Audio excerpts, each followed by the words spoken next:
बिहार में पुल गिरने का सिलसिला थमने का नाम नहीं ले रहा है। बिहार में पिछले 3 सालों में 9 पुल भ्रष्टाचार की भेंट चढ़ चुके हैं। आखिर बिहार में इतने सारे पुल भ्रष्टाचार की भेंट क्यों चढ़ रहे हैं, इस रिपोर्ट में देखिए।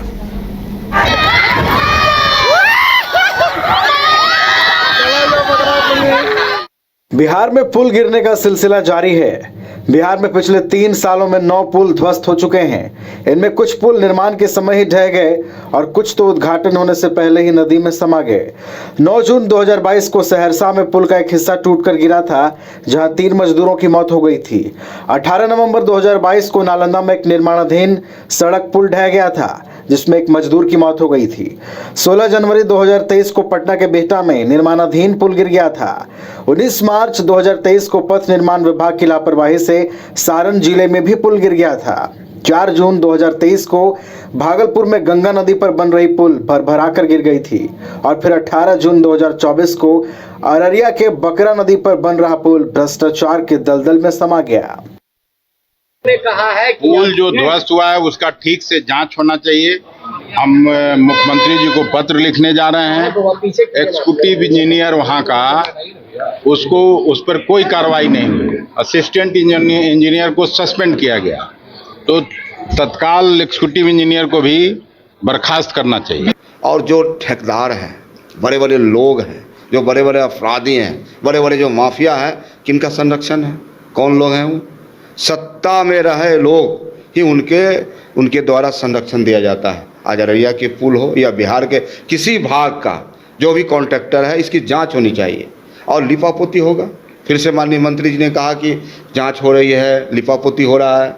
तो माननीय नेता प्रतिपक्ष जो हम लोग के मजबूत नेता है, एक विचारधारा है उनके पास, एक विजन है। उन्होंने सड़क से सदन तक लड़ाई लड़ी है और हमारा जो सत्र आने वाला है विधानसभा में, निश्चित रूप से हम सरकार को घेरने का काम करेंगे। एनडीए की सरकार बिहार में भी है, एनडीए की सरकार देश में भी है और ये पुल कोई पहली बार गिरा नहीं है। पूरा बिहार लूट का केंद्र बना हुआ है और इसी को माननीय मुख्यमंत्री जी बराबर बोला करते थे, सबका साथ सबका विकास। बिहार में जब जब पुल गिरने की घटनाएं होती हैं तो सियासत भी गर्मा जाती है और आरोप और प्रत्यारोपों का दौर शुरू हो जाता है। करोड़ों की लागत से कोई भी निर्माण कार्य होता है, पैसा जनता का लगता है, पर दुर्भाग्य से पैसों का बंदरबाट हो जाता है। इस पर कभी कोई चर्चा नहीं होती। ये नहीं कहा है कि मेरे संज्ञान में नहीं है।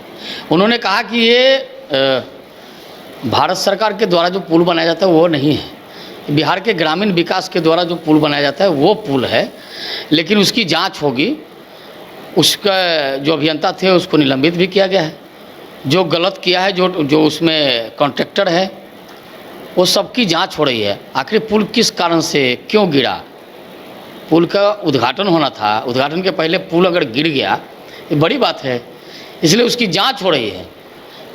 उसकी जांच होगी। जो गलत किया है उसको तो सजा भुगतना होगा। तो विपक्ष सवाल उठा रही है कि जैसे इधर से उधर जाते हैं मुख्यमंत्री जी, तभी इस तरीके का होता है। तो तेजस्वी यादव जी को पता होनी चाहिए। अभी हाल ही में एक पुल गिरा था और उन्हीं के समय बना भी था वो पुल। तो सरकार का इधर से उधर होने में या गठबंधन में कोई पार्टी इधर आया या उधर चला गया, पुल उससे नहीं गिरता है। पुल तो उसकी मानसिकता से गिरता है ना। बिहार में पुल निर्माण कार्य में घटिया सामग्री के इस्तेमाल पर कभी कोई जांच पड़ताल नहीं होती, तभी तो जनता के टैक्स से बनाए जा रहे पुल जनता के लिए सौंप दी जाती है, जो उद्घाटन से पहले ही धराशायी हो जाती है। पटना से न्यूज़ बाइस्कोप के लिए इसके राजीव की रिपोर्ट।